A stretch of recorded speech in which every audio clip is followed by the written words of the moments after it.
This week, from the vault, let's talk about this man, the archaeologist Giacomo Boni, who excavated the Roman Forum. Giacomo Boni was the man largely responsible for the excavations of the Roman Forum. So if you know Rome, if you know the Roman Forum, you've visited it, you've seen it, some of our videos and whatnot. Well, Giacomo Boni, this gentleman here, is a Venetian who is called in to excavate the Roman Forum. He starts stratigraphic excavation work in Venice, of all places. So he's an architect and he gets involved in archaeology, and ultimately he's tapped by the kings of Rome to come on down, excavate out the Roman Forum. And he is a pioneer. But what we're talking about, stratigraphy, you can see here even from this burial urn, is that the excavation was becoming under him methodical. It wasn't just treasure hunting. It wasn't just digging in a hole. It was going through the strata, the deposits of material over time. So essentially, chronologically, typically, the newest is on the top and the oldest is at the bottom. So he's not just uncovering the Roman Forum. The majority of the objects, the material that we see, the monuments, are imperial and late imperial, but he also goes down beneath the pavement levels to the earliest occupations and the earliest tombs. And essentially then he's called in from Venice and he comes into Rome and he is going to be excavating. What does he excavate? Well, the Forum Piazza. He excavates the basilicas that line the piazza, particularly Basilica Aemilia, Basilica Julia. He finds an Iron Age cemetery. He excavates the famous Lapis Niger in front of the Curia, the Senate House. The Horta Agripiana is a very important warehouse. He destroys a big church, which we'll see is in the heart of the Roman Forum area. And with the destruction of the church, underneath he uncovers the Lacus Juturnae. He uncovers Santa Maria Antiqua with incredible wall paintings from the 6th to the 8th centuries AD, including the Domitianic ramp that leads up to the Palatine Hill. And finally, he's going to be digging out the House of the Vestal Virgins and then a bunch of materials on the Palatine Hill, where ultimately he dies. So we're talking about a person who does a lot of excavation on the Palatine Hill, but principally he is the excavator of the Forum proper. And he also does a lot of restoration work.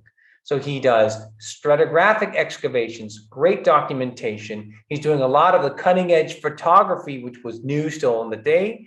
And he uses balloons to take photos. So forget about the drones that we have today. He goes up on a hot air balloon, an extraordinary individual who ultimately is allowed to be buried on the Palatine Hill. Let's just take a look here. This is the Roman Forum that we know and love from the Capitoline Hill.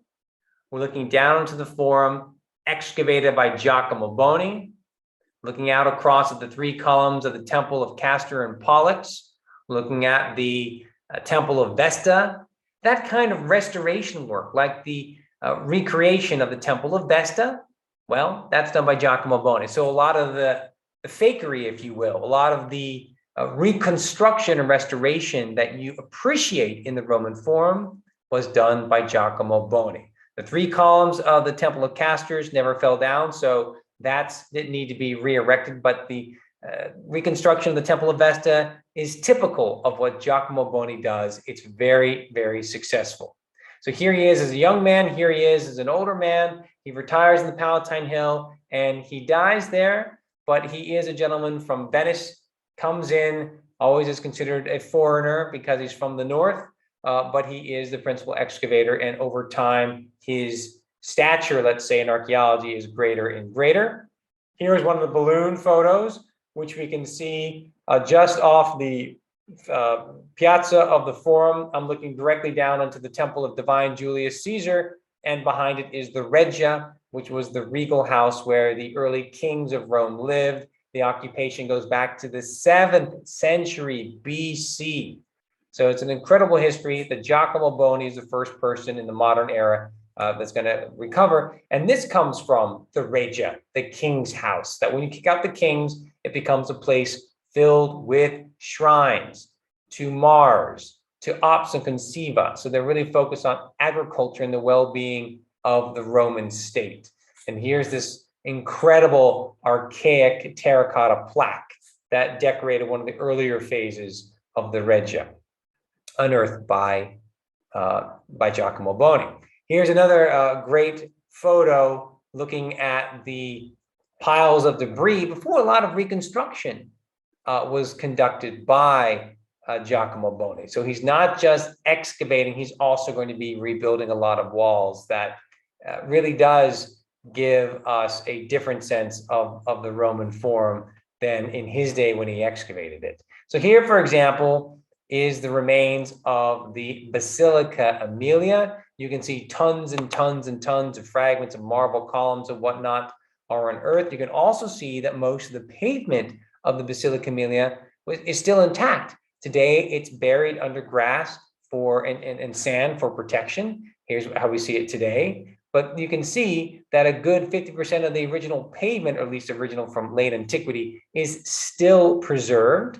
What else came out of the Basilica Aemilia?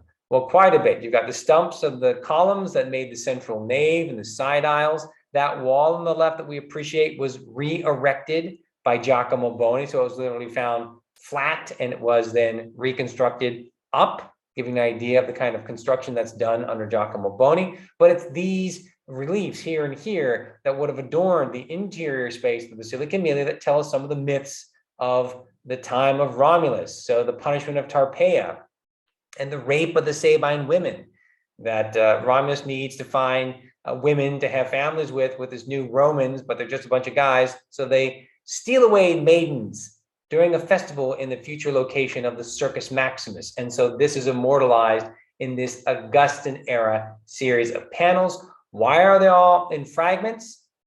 Marble panels don't shatter like glass. They were smashed into small pieces to be burnt down for lime.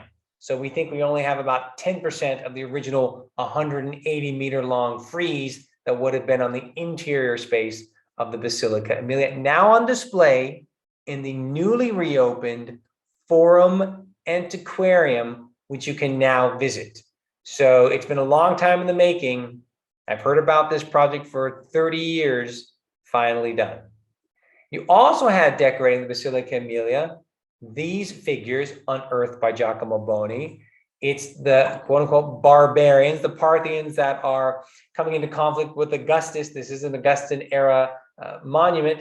And so you have these beautiful figures that again would have adorned this building that in the time of Pliny the Elder in the reign of Vespasian says that the top three most beautiful buildings of the end of the 1st century AD included this building. So it must have been something truly spectacular. And then keep your questions or type in your questions and we'll answer everything at the end of this brief chat.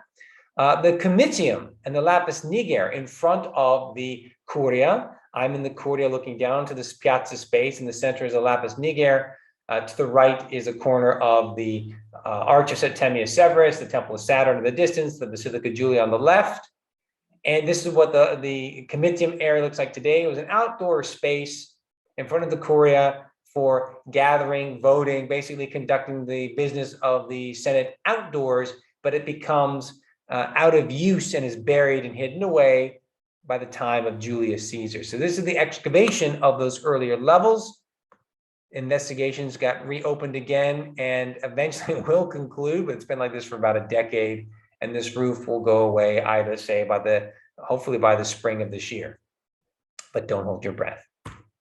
Okay, another great thing that Giacomo Boni discovers, again, I'm going to run through a bunch of images here, but if you're familiar with that column in the corner, it is the column of the Temple of Divine Antonius Pius and Faustina. So to the right of it, they unearthed this incredible 10th to 6th century BC cemetery, which goes out of use, of course, in successive periods, like the Republican period.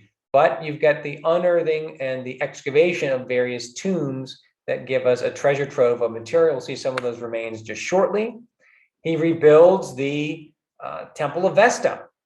So when you're looking at this recently cleaned, very legible, this is taken from about a week ago, you can see now that as great an excavator Giacomo Boni he was also rebuilding the past. And he does a fabulous job. And here you can see it cleaned. You can see the difference between ancient marble fragments and then the filling in the gaps of what was missing.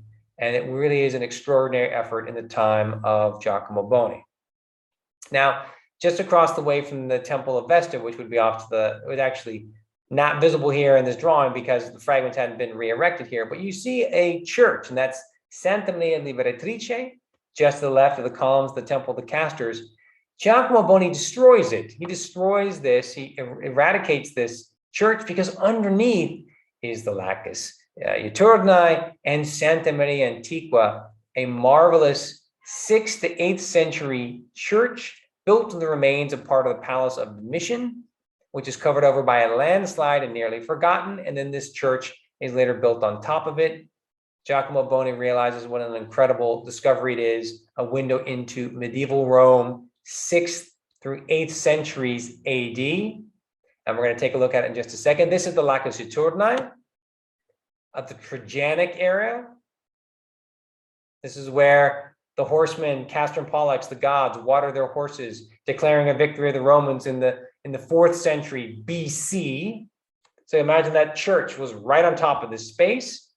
And then these are some of the marvelous remains that are found by Giacomo Boni, an altar base on the left with Castor and Pollux, and on the right, you have Castor and Pollux and also 2 horses. These are extraordinary decorations, imperial and late Republican in date.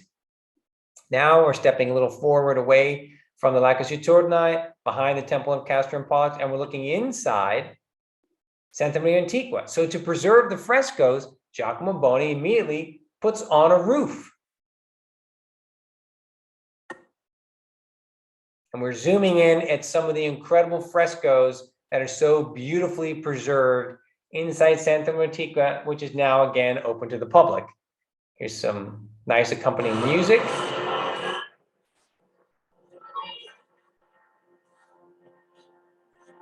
But what you can see as you pivot up to the top, the modern concrete vaulting. So a new microclimate has been created, which has helped preserve the frescoes. And it truly is extraordinary that now the public is allowed to come in limited numbers during your visit of the Roman Forum. So we go from Palace of the Emperors, from the palace on the Palatine Hill down into the behind the Forum area here. It's converted in this portion into a church. That church is buried by a landslide in the 9th century, thereby preserving frescoes that date from the 6th to the 8th centuries AD. It's an extraordinary site, excavated by Giacomo Boni, and then he puts a roof on it to preserve it. It's done a fantastic job. And these are the sorts of early burials unearthed by Giacomo Boni, both on the Palatine Hill, the so-called Hudson Romulus area, but also down in the Forum area. So there are places, pockets of burials where before you're occupying and doing business down in the Forum area, which is basically a swamp initially, on the outer fringes, the high ground, at the base of the Capitoline Hill, at the base of the Palatine Hill, you have these burials unearthed by Giacomo Boni, eventually after centuries passed, forgotten by the Romans, only rediscovered by excavations of Giacomo Boni starting in 1898. And there are extraordinary sections, locations to this side, these burial pits where offerings are then hidden away so nobody else can rededicate them to the gods, knuckle bones, miniature vases, and whatnot. Extraordinary offerings found again in the excavations of Giacomo Boni. And what you can see here is also the skeletons of people that are buried right there in the heart underneath the Forum Piazza. So the entire pavement that we enjoy today, the center of the Roman Forum, is also unearthed by Giacomo Boni. We have things like this. We have handcuffs for slaves is the interpretation. So just extraordinary finds.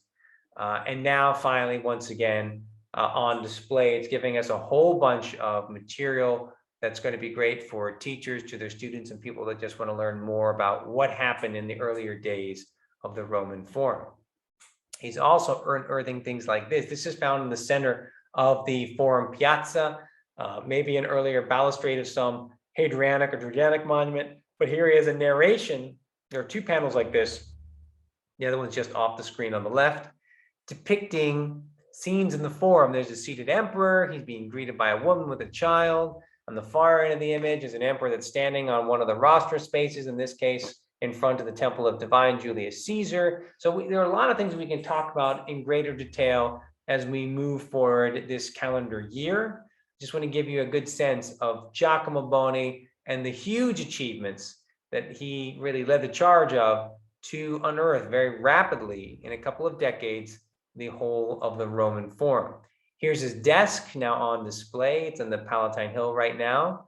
Giacomo Boni, he's excavating. World War II breaks out, excavations stop. He gets back into it. And ultimately, in his elderly state, he's allowed to continue to live on the Palatine Hill. And ultimately, he died and is buried on the Palatine Hill. But here are some reconstructions and photos of the aerial photography set up using a balloon that he's basically pioneering the use of. Today, now we just use a drone. But back in the day, this was quite the innovation. The picture on the left, it's in the remains of the Basilica Maxentius. On the right, it's actually inside the so-called Temple of Romulus on the Via Sacra. And part of it's converted into San Cosimo and Damiano Church. And this is something that's roughly contemporary with Giacomo Boni that they have still preserved and allowed to be put on display. So again, he died in 1925 and he's buried. His remains are right here in the garden spaces of the Palatine Hill. Thanks for joining our recorded lecture from the vault every Wednesday, new videos on Mondays, and of course throughout the year you can join us for live videos. Just sign up for the newsletter.